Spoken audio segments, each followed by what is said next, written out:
Men. We are not simple, chest-thumping, rock-smashing, fire-starting barbarians. We have depth. We intensely feel. We are scared, yet brave. We love to have fun. We're imperfect and make mistakes. We're compassionate and loving. We are multifaceted. Let's explore the reality of masculinity together. To say that I am excited about today's episode would be an understatement. And that's because hopefully for you guys, you have found some people in your life that really champion you and believe in you in the moments that you don't believe in yourself. And today, we have our very first guest.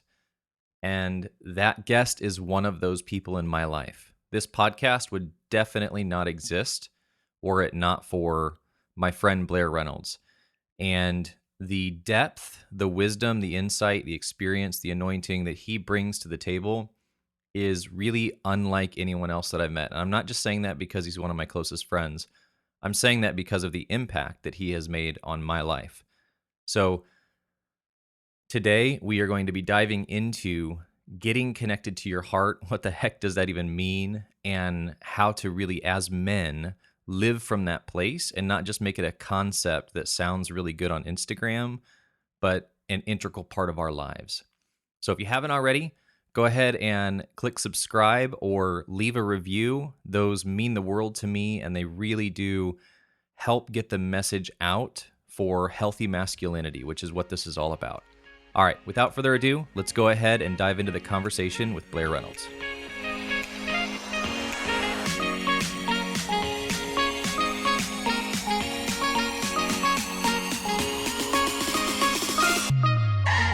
So today's a special day, actually.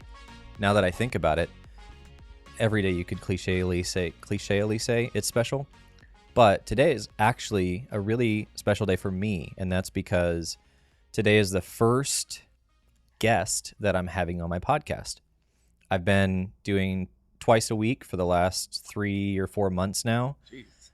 And I did it on purpose for a variety of reasons, which we don't need to get into today. But first guest is a big deal to me.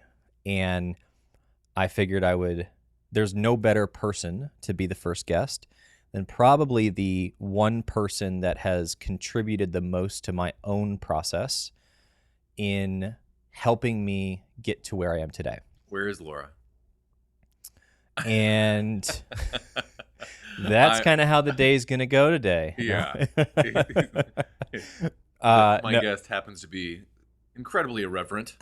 He has no tact, but he is a good person. He has a good heart, some might say. We're guaranteed to get the honest opinion of things. Yeah, that's true. And so that's good. But yeah, so today, Blair Reynolds is the man of the hour. I don't think it'll be an hour, but the man of the hour. And yeah, Blair, for those of you that don't know him, has a life consulting practice like I do.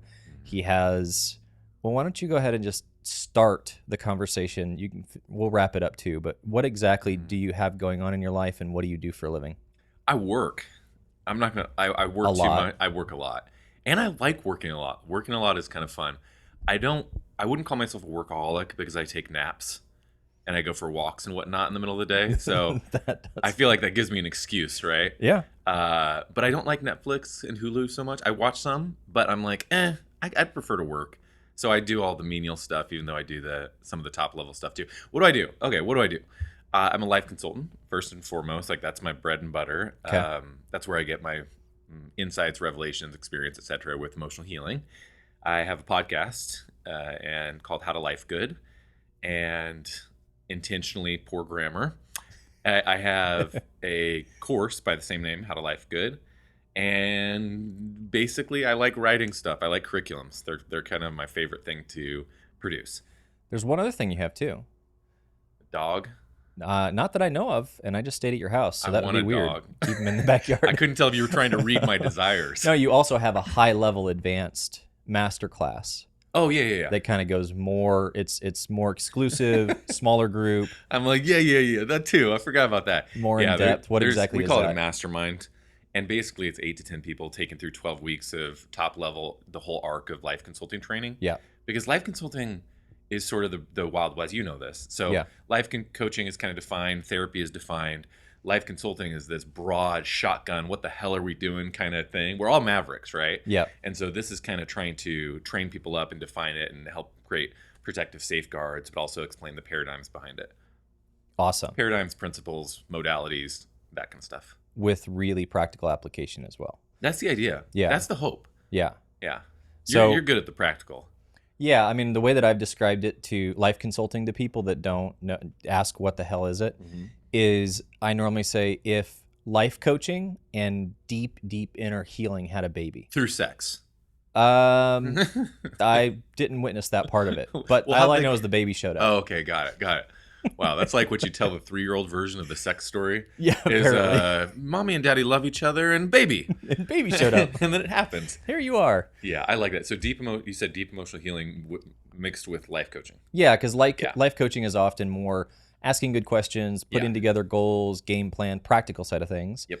And then counseling has a broad spectrum, but works more kind of in inner healing, working in your past, subconscious, all that kind of stuff. And really, at least in my approach, it's the broad spread of both of those. That's good. I like that. Yeah. I've got a nuanced definition of life consulting. This is only a subcategory. Yeah. But I use the idea of, we call it consulting because it's like business consulting. Okay. Business consulting you bring into a business because you need help seeing what you're not seeing. Yeah. Right. And so the idea with life consulting is the same. Is, hey, I have blind spots in my life. I don't know what to do. Because sometimes in life coaching they say only ask questions, never be directive. Yeah. Yeah. Dude, no. Yeah. I ain't going to ask you questions for 8 weeks when I dang well know there's a very obvious answer that's staring you in the face. You know, Sure, that stuff sure. kills me. Yeah. So don't fence me in, basically. Well, I won't fence you in this conversation. Thanks. We have, when I used to live in Redding, California, which is where your practice is out of, I used to have an office here and did life consulting for a handful of years. And we gave each other nicknames. Yeah. And mine was the Sledgehammer, for not as violent of a reason that... Yes, it was. Oh, well... Emotionally violent. But helpful, too. Oh, very helpful. Because it sounds destructive. Everything is a compliment in disguise. So I will call Josh a freak. I'll say his gifting is sick. He's just stupid good at this, like all those kind of things. Yeah. Total compliment. Even the Sledgehammer, I'm like, yeah, it sounds really mean, but I mean it as a very violent compliment. Yeah. Of cutting to the core of Correct. Truth, basically. Well, and unmasking people. Yeah. Cutting through like 17 layers of walls that they thought were really thick, and then you hit the tender, gooey middle, which they never thought anybody would touch. Yeah. Yeah. You know, and that's very confusing and frustrating and disorienting. Yeah. I think is what it is initially. Yeah. Yeah. Because you love it and you're like, but what just happened? I'm angry. Yeah. Yeah. So that was my nickname. Yours was the heart surgeon, or is the, I guess you're still the heart surgeon. Sure. I I'll still take see it. you as the heart surgeon. It's a good moniker. And that's because Blair has such a unique ability to understand someone's heart, connect them to their heart, actually activate their ability to essentially live life from their heart in a healthy way, not in somebody who is overly introspective and everything's emotional and you're just, all you're doing is self-diagnosing. Not in that way, but actually in ways that produce healthy relationships or even business strategy, all that kind of stuff. It's all through the lens of, or largely through the lens of the heart. And so that's why we call you the heart surgeon. And that's really what I want to take some time talking about today. Cool. I love it. I love it. The starting point of that then is, what exactly is the heart? When we say live from your heart or are you connected to your heart, all of that, what exactly are we talking about? I will answer that, but I want to put one caveat in front, which is the heart concept, ideology, etc., has become so ubiquitous with culture now, right? Like everybody's saying, listen to your heart, follow your heart, talk to your heart, whatever. And I would say that a huge percentage of that is overkill. It's kind of like when it's Valentine's Day and it's like, I love you, it loses the punch of it. And especially when it comes to egotism. Because a lot of people are saying, oh, just follow your heart, and then they become selfish a-holes. Yep. I do not think that's following your heart. I think Yeah. that's you being selfish and trying to get your own way, or finally validate what you've wanted to do anyway, right? Yeah, yeah, So I just want to be careful to put that out there of like, we're going to try to dive into the legitimate side of connecting with your heart and yeah. what that means and how it looks and etc. So what was the question? That what is your heart? And I would also say, especially for us guys, Yeah, right, is the stereotype is that guys aren't emotional, yeah, or that they compartmentalize so they don't feel things or things like that. And so that's really when I'm saying your gift set is knocking down that compartmentalization and yeah, helping men understand that there is a healthy side to an emotional process. yes, And so with that being said, the question is, what is the heart? Like, what, yeah. when Great you're question. connecting to it, or when you have a client and you're walking them through exercises, Mhm. what exactly are you connecting them to in the sense Yeah. of their heart? Um. Okay, so the heart to me is the centerpiece of your subconscious. It Okay. is the almost like the throne of your emotions, and ironically, it's a place where our subconscious thinks, our subconscious believes, our subconscious enacts itself and expresses itself to the world and engages with the world. So it's the root of our intimacy. It is the place of our deep contemplation. That subconscious. It's those things, right? Yeah. So if we were going to divide it a little bit, I would say spirit, heart, mind, and mind being where you process, you think, you do go on the cerebral understanding, the intellectualism of your Yeah. life. Yeah. You have the heart, which is your seat of your emotions, but it's beyond that. A lot of people just think it's my love and it's my joy and my peace, which it is, but it's also that place that is your resonance, your inner world. Mm. And then I think your spirit is that place that's in communion with God, and it has this outside of the normal bounds of time kind of a process to it. So it's not Okay. necessarily the part that you're in touch with, but it's the part that is in touch with the divine, I guess. Yeah. Yeah. Okay. So a lot of times with people's hearts, the first thing that we start getting into, and they always give me this look of when I say, "Hey, I would like to talk to your heart," Yeah. and I Exactly. say it just like that, like another person in the room, like, "Hey, is it okay if I talk Yeah. to your Yeah. heart?" And they always give me this cockeyed, like dog that's confused expression. And because a lot of them, in particular, a lot of them that are Christians, they've learned that their heart is evil, that their heart is bad, that their heart is a stigma. That when I ask them what Bible verses do you know about your heart, they always come up with the heart is deceitfully evil. Who can trust it? Mm-hmm. Right? It's like that's the Yeah. number one scripture we know on your heart, which is crazy because there's like 1,000 to 1,500 Yeah. scriptures directly referring to your heart. Yep. And so the idea of out of the abundance of the heart, the mouth speaks, or guard your heart above all else, because from it flow the well springs of life. Yeah. Literally, the well springs of life, right? So the vast, vast, vast majority of your heart in the Bible is actually a beautiful, powerful ally of you. And the reason that I think it's totally valid to communicate with your heart and actually ask your heart questions and whatnot is because in the Bible, your heart talks, it thinks, it believes, it contemplates, it desires. It has all of these very human characteristics, almost like we can be in a relationship with ourselves, and that relationship is with our hearts, Mm-hmm. right? So our hearts, since it's that very tender place, that intimate place, it's the place that gets hurt that we want to shut down from. It's the place that when we have trauma, wounds, pain, are dismissed, rejected, etc., it's the place that we kind of segment out a little bit. Okay. So when we push it away, when we subdue it, when we temper our hearts, we're actually trying to push down those painful, very sharp feelings that we don't want to experience anymore. Mm. Whether it's loneliness, sadness, rejection, feelings of disconnections, feelings of passions that have not been fulfilled, purposes that have not been found, whatever it might be. And I think it happens really young. I think most people start to shut down from their hearts when they're really young. If you see a child and you hear a child laugh, you hear this purity in their laugh, right? Yeah. Like there's just this, their whole body's laughing. When they cry, their whole body cries. And then slowly, as we become adults, we actually become separate from that very innocent, connected place. When they're happy, they're happy. When they're sad, they're sad. Yeah. Yeah. And So are you yeah, saying that I am very disconnected because I don't ugly cry? Is that what you're you saying? cry plenty. You might not ugly cry, but you're definitely a connected man. Oh yeah. You provoke me to jealousy with your crying, and I can't tell if I want to go that far. There's a part of me that's like, I don't know if I could handle crying that much, but I'd like somewhere in the middle, right? Yeah. Because I Yeah. don't Yeah. cry that much, and when I do, I cry so ugly that my face is swollen for 2 days, and I'm not even joking. It is, It's it's true. hilarious. But Yeah. when I cry, it's like every blood vessel pops, right? Yeah. Yeah. But anyway, yeah, and it's really sad. It's really sad that we shut down from who we are, Yeah. because I think the biggest thing that's most important to help people stay connected to their heart is actually a safe, secure place with their family.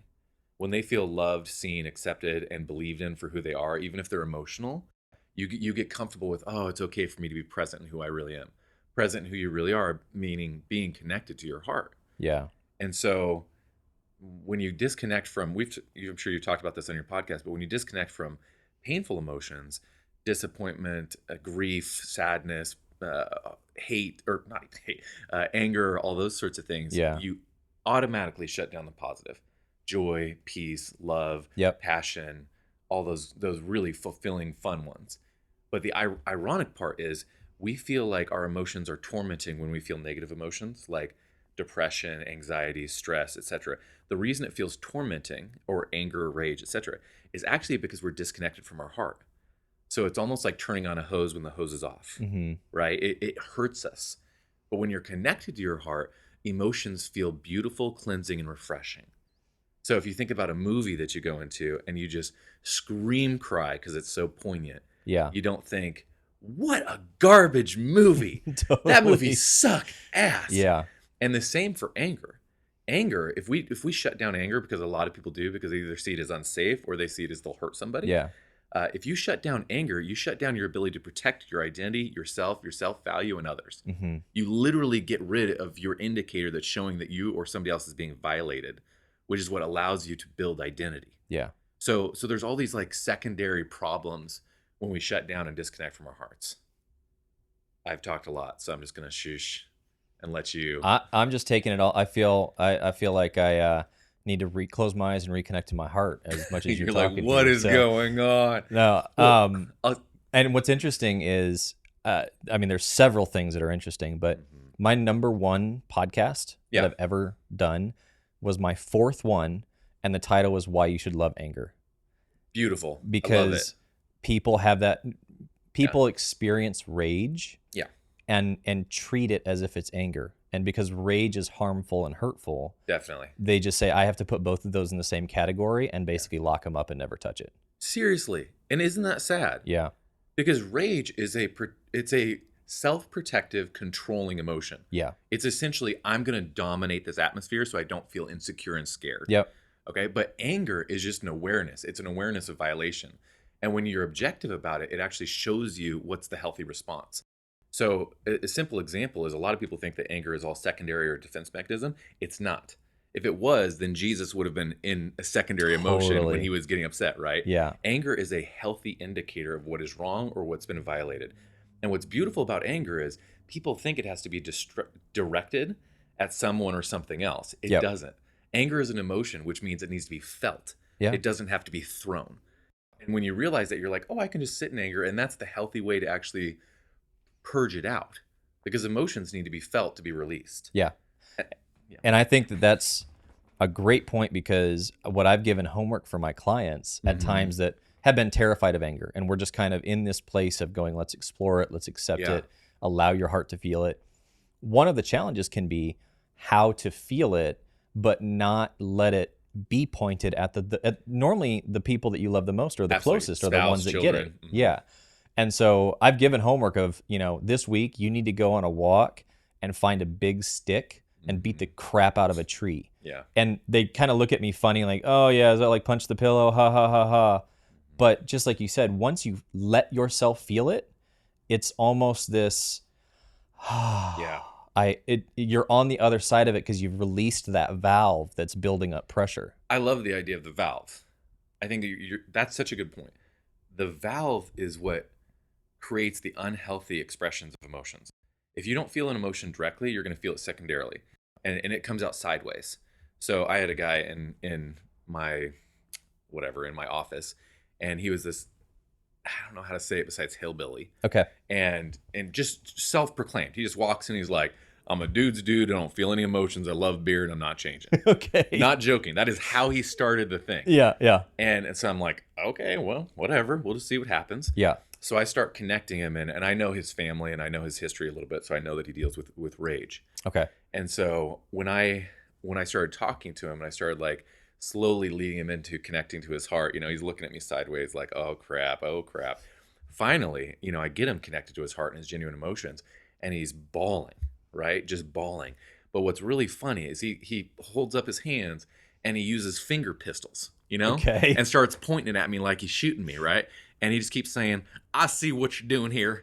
I know what's going on. I see where you're going with this, and just bawling while he's doing it. Yeah. But my point being, think of the valve, right, that you just mentioned. I think of it like a tea kettle. And when we're connected to our hearts, we can release the lid off the tea kettle so it never gets overwhelming and screams. Hmm. But when it doesn't, of course your emotions are going to come out and scream at times. Yeah. That's what anxiety, depression, stress, overwhelm, all those things are. When I see somebody that's dealing with depression, immediately I just think stuffed emotions. That's what depression is. And people think that you feeling your emotions is actually what gets you healthy, which is ridiculous. Because if that was the case, then depressed people who cry every day, all day long, would be the healthiest people on the planet. Yeah, that's true. So it's not feeling your emotions, it's being connected to them. Yeah. And that's what connecting to your heart is a sober and beautiful connection to your heart. Yeah. So obviously there's value in it.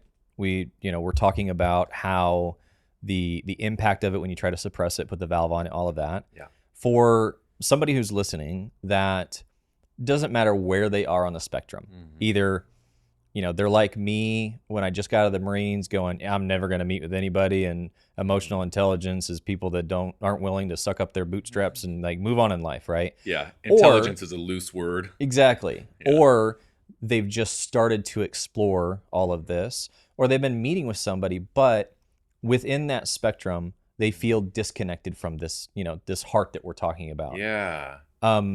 What are some ways, other than meeting with somebody like you or I, meeting with, or what are some ways that they can be intentional with beginning to connect to their heart? That's a really good question. I think the first thing that they can or should do is to acknowledge their heart. Okay. And what I mean by acknowledge is to respect it and honor that it's present, right? That it's a part of their life. And then secondarily to start being grateful. Like, I'm so grateful that God designed my heart for me. Like that he's literally the architect of this design and this relationship I have with my emotions and my internal world. And then being able to think of your heart, having your intention going to your heart and saying, heart, I actually really love you. I love what you've done for me. I love the deep and rich emotions that you've had. I love how you've helped me connect with my passions or helped tap me on the shoulder when I'm doing something wrong and I need to go in a different direction. I love that you've helped me to subconsciously process things that maybe I didn't even know I was processing. But to start honoring it and saying, actually, you're really good. You're really beautiful. You're really powerful. And then maybe even acknowledging that, like, I'm really sorry if I shut you down. I'm so sorry. I didn't know I was doing it. Most people don't. But just through life circumstances, through pain, through disappointment, being able to say, I'm sorry. I did. I learned from my family. I learned from my experiences. I learned from my pain or my trauma or whatever it might be, that I couldn't be fully in connection with you. Yeah. And saying, if I pushed you down, if I pushed you away, if I thought that you were dangerous, if I blamed you for my pain, instead of recognizing you were helping me to process my pain, I'm sorry, and I want to acknowledge that, and I want to restore that breach. Yeah. And I think what most people will find is their hearts are eager to connect with them. I very rarely have I found a heart that wasn't like, thank goodness, this is what I've always wanted. Finally. I was always designed for this. Yeah. If you do hear something negative, just as a quick caveat, sometimes, I don't want to give a percentage, but sometimes they'll hear something negative when they're starting to connect with their heart. Like, I hate this person. She's a total B, or they're toxic and I don't like them. I almost always find that is the voice of self-protection. And they're so terrified of connecting to their genuine emotions that they set up these protective barriers that basically create antagonism so you won't want to connect and you won't have to. So I just say, you know what? It doesn't sound like that's really your heart. I think that your heart really likes you and is really for you. Maybe we should see if we can go a little deeper and hear the tender voice that your heart is actually speaking. Hmm. And it doesn't mean that your heart is not sad or disappointed or even angry about what's happened, Yeah. but it's not going to be shaming. That's a big one. Yeah. Right. When there's shame attached to it, then you know that it's not It's not your heart. Yeah. It's like God. Yeah. If God says, "Hey, you're a worm and I made a mistake, designing you," that's not God. Sure. Yeah, totally. At least it's not the God I'm listening to. I don't know. Yeah. And I would say in one other thing for people that maybe, let's say that they've been pursuing emotional intelligence health, even say they're familiar with connecting to their heart. Yeah. In my own life, what I've realized is regarding the whole I'm really sorry for X, Y, or Z, is there are times where you are connected to your heart, you have a relationship, but you have shut down your heart in certain areas. Oh, definitely. And so just when you recognize it, it's not like because my personality, as you know, is an all or nothing. Mm-hmm. So I can go, well, either I'm fully connected or I need to like start all over relationally. And so if I realize that I've shut down my heart in certain ways, in the sense of moving towards reconciliation or honoring that, is just, hey, I'm sorry that I've shut you down in this way or Sure. in this way. I think it's a great practice. But to not make it a blanket statement, unless you're like the hillbilly that walks in and is like, nah, there ain't no such thing as a heart, right? Yeah. Then sure, it's starting and laying that foundation. Absolutely. And I think there's something important to remember. It's you taking responsibility is not supposed to feel like shame. It's not, oh, I'm so stupid for shutting you down. It's recognizing life hurt. I was in pain. I couldn't be fully connected with you because it was overwhelming. And maybe it was even a healthy and adaptive thing for you to kind of create that separation for a season. Yeah. And so that's okay, but it's acknowledging, okay, now that I'm an adult, now that I'm in charge of my own life, I can actually decide, I can choose my friends. Yeah. I can choose what's healthy for me. So it's actually time for me to listen to my heart. It's time for me to start coming into agreement with what my heart is telling me.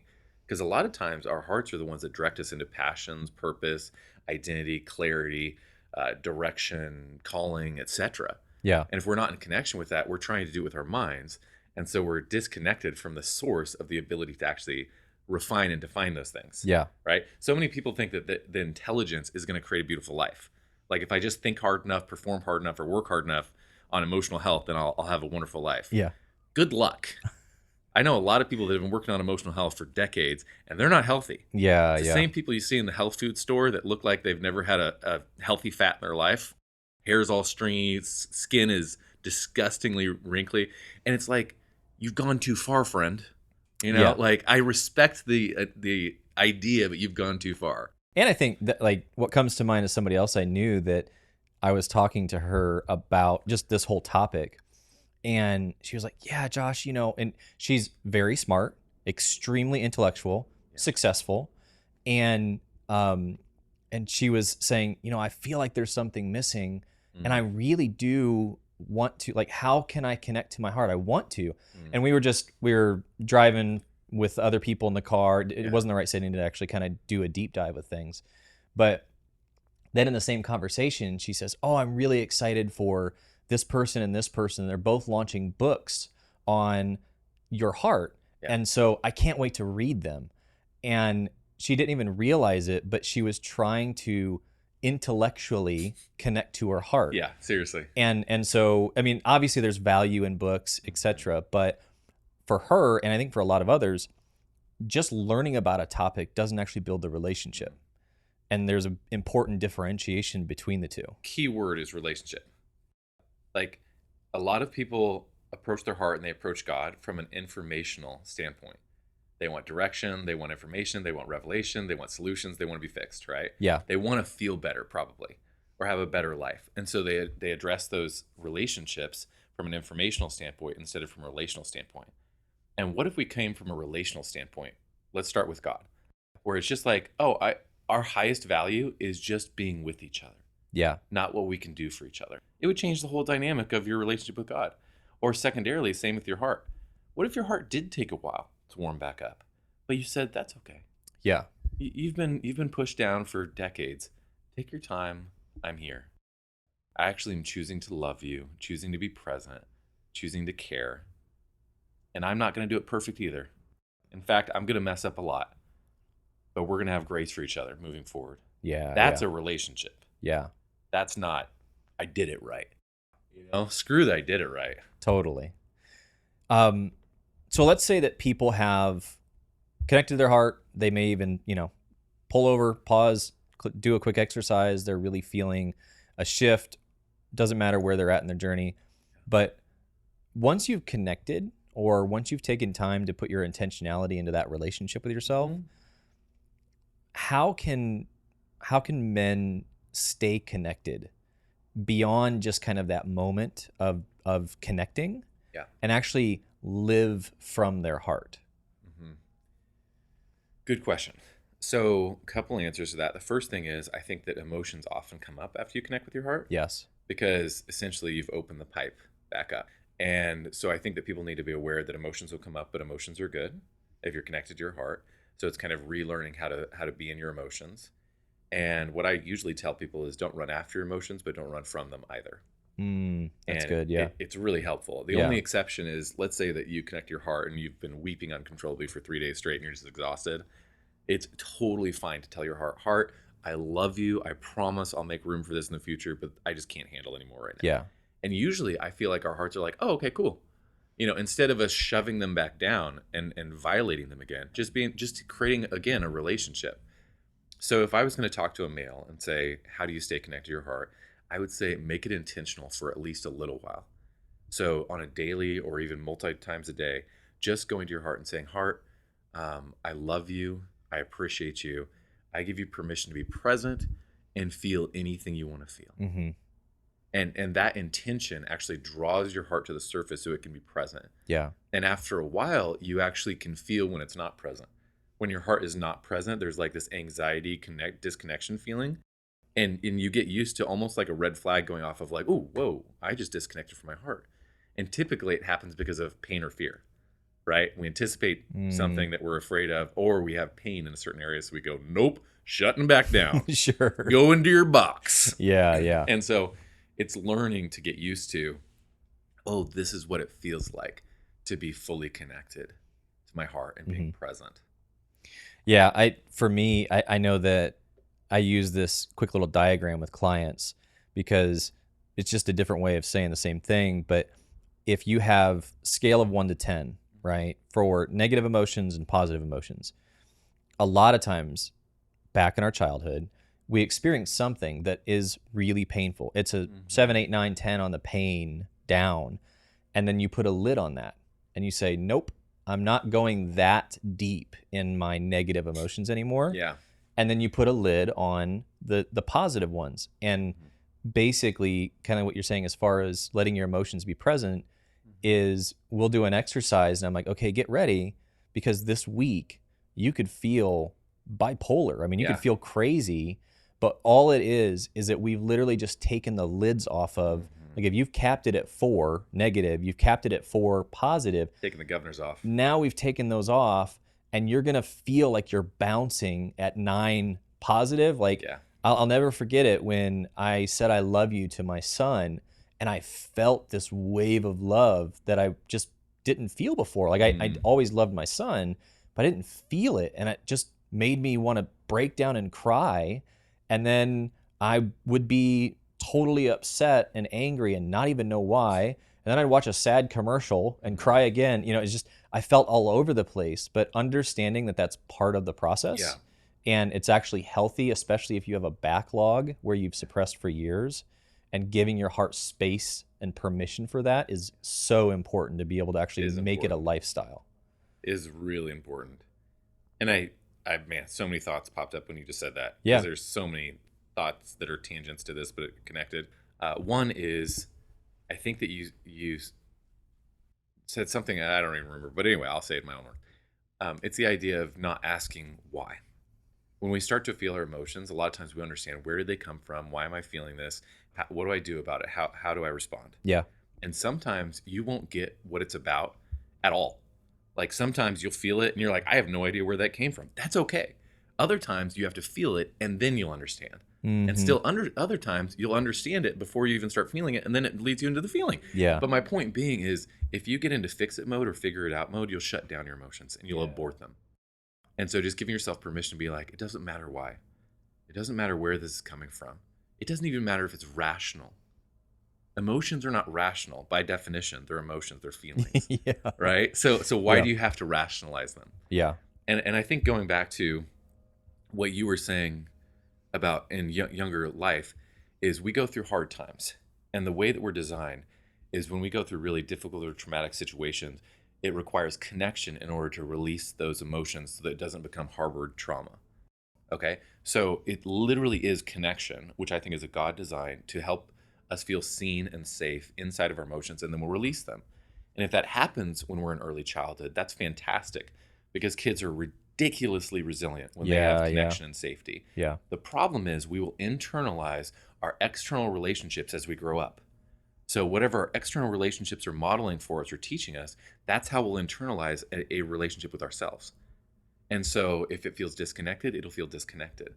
And the problem with that is it still requires connection in order for us to release harbored emotions. And so it's either requires one of three things: connection with yourself, with your heart, connection with others, or connection with God. And so if you don't have one of those, that's when it gets into the tormented emotions we were discussing. Yeah, yeah. So if you're feeling all these things, but you're not connected to your heart, it's a closed circuit loop. Not to be a dick, but you're going around on a carousel. And that's why people get so disillusioned and disappointed with feeling their emotions or sitting in it or going to therapy or blah, blah, blah, is they're disconnected from themselves and wondering why they can't release it. Well, the pipe's not connected, like... I'm not sure. Like the pipe's closed. Yeah. It's not a mystery. Yeah. Yeah. And what's funny is, I mean, we're talking like we're calculus 3 in this or something. I'm not. It's a journey, is what I'm trying to say. Totally. Yeah. And it's a person. It's not. You're a person. You're not a project. But what's really interesting about connecting to your heart is when you're on the other side of it, it becomes so obvious. You go, my gosh, how disconnected I was. Or you'll meet somebody or see somebody and be like, oh, it's so sad they can't connect to anger. You almost just see it places, and you're like, and not in a judgmental way, you're like, it's everywhere. It's a pandemic. To borrow a term, it really is. And the people that are wholehearted and connect to their heart in healthy ways, I think they stick out like a sore thumb, which is why I think it's such a cliche right now, and everybody's talking about their heart. Is everybody wants that feeling. They want to feel seen, known, loved, and connected. And the only way you can truly do that is if you're first internally connected with yourself. Yeah, yeah. One last question really quick, and that is, what do you do? Let's say that you hear from your heart, you're connected to it, but what are some of the best ways to navigate when your heart is terrified? That's a really good question. Heart is terrified. Because a lot of this we're talking about, especially if it's in childhood and things like that, you may have been holding on to something that's protecting you, even if it's not healthy or helpful, and letting go of that, your heart can be like scared out of its mind, out of its heart, out of its whatever. But a lot of times, if something has kept you falsely safe, letting go of that is really scary. So there's obviously the external fear, but I'm talking about the internal, where it feels really scary to be with your bros and be vulnerable, or it feels really scary because, in your past you showed up as yourself and showed emotion and that was shut down, or whatever it may be. All these people with imperfect lives. Yeah, exactly. Man, it must have sucked to be one of those, right? But how can you essentially, without turning yourself into a project, encourage your heart to keep moving forward and taking those risks in being connected and being seen? Sure. Great question. And I'll lead up to it with this. Self-protection serves both parties. So self-protection protects the heart and it protects the person. And so when we're developing something, I mean, a lot of people see visuals. So they'll see their heart in a chest chained up, 8,000 miles or 8 miles in the ocean or whatever. Yeah. Right? And so it kind of like safeguards their heart. And so in an ironic way, we're trying to protect ourselves and our heart from the pain that we don't want to feel or experience. Okay. So when we start to unpack those things, and using a couple of stark examples, I've seen people have visuals of themselves or their heart inside of a jail cell, inside of a cave, inside of a dark hole, inside of whatever, a coffin. Yeah. And so often it's, the jail cell is scary. The jail cell is very intimidating. It's very lonely. It's very isolating. It's very dearth of nutrients and refreshment and relationship. But it's also safe. Yeah. It also creates a wall of covering and insulation from the world's tribulations. And I think, if I'm hearing your question right, Yeah. your heart gets skittish, scared, doesn't want to come out, is terrified of the full, broad, wide world when it's been used to a 4 by 4 foot box. Yeah. I think that I would do what I would do with any person. And I would go to it. I'd be intentional about literally connecting with it. A lot of times I'll visualize my heart, and I will actually go and sit with my heart. Hmm. And I, in a silly way, because who knows if a heart has a shoulder, I'll kind of just have that impression of my putting my hand on my heart's shoulder and saying, it's actually perfectly fine that you feel scared. I'm just going to sit with you. Yeah. We don't have to leave. If you never want to leave, that's okay. My priority is not circumstances changing. My priority is to be in a connection with you Mm-hmm. and to accept you and love you right where you're at. Now, if you want to leave, I would be happy to walk with you, and we'll do this together. And it's okay if we're both scared when we're doing it. Mm-hmm. But we don't have to. Yeah. We can just sit here. Take as much time as you need. And ironically, like sometimes I've had clients that literally needed time. They needed multiple weeks, maybe even 6 months. Other times, it's just as soon as your heart feels connected and seen like it's the priority, it goes, all right, yeah, I do want out. Like Sure. I've been in this box a long time. Screw this. Yeah. Yeah. It just needed to know that it's okay to be afraid. Yeah. And if you try to force it, like, no, we're done. We're coming into the sunlight. You're going to be expressed. Like, hell no. Yeah. All of us would shut down. Yeah. Treat it like a person. And you probably know how to treat a person. Yeah. At least if you're listening to this podcast, you probably have some good clues. Or if you have kids, that's been a great one that I've used too, is, would you treat your kids in a certain way? And any loving parent normally would not speak to their kids in the way that they speak to themselves. Definitely. And so just using that as kind of a gauge on how you're communicating with yourself or your heart. Yeah. Well, this has been very informative and really good. You said in the beginning what you have going on in your world and your life, but how can people get in touch with you? That's a great question. You can go to a website, blairreynolds.co. Okay. So that's that. You can check out resources at howtolifegood.com. Okay. Those are probably the best 2 ways. Okay.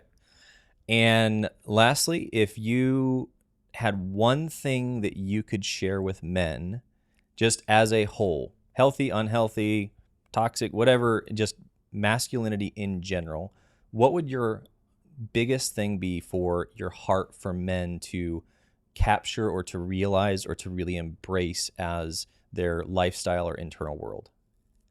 It's a great question. I think what I would want to tell men is a couple things. It's only one thing. Sorry, you can. No, I'm joking. It's connected. It's connected. It's the idea that their emotions are actually their superpower. They think that as men, a lot of times they compartmentalize, they just get things done. But a lot of times men shut down. Yeah. It's funny how they become either aggressive or passive. Yeah. Like they go to one of the extremes, right? They become this passive wussy, or they become this uber controlling male. Yeah. And I actually think that's because we're not in touch with our deep and rich emotions.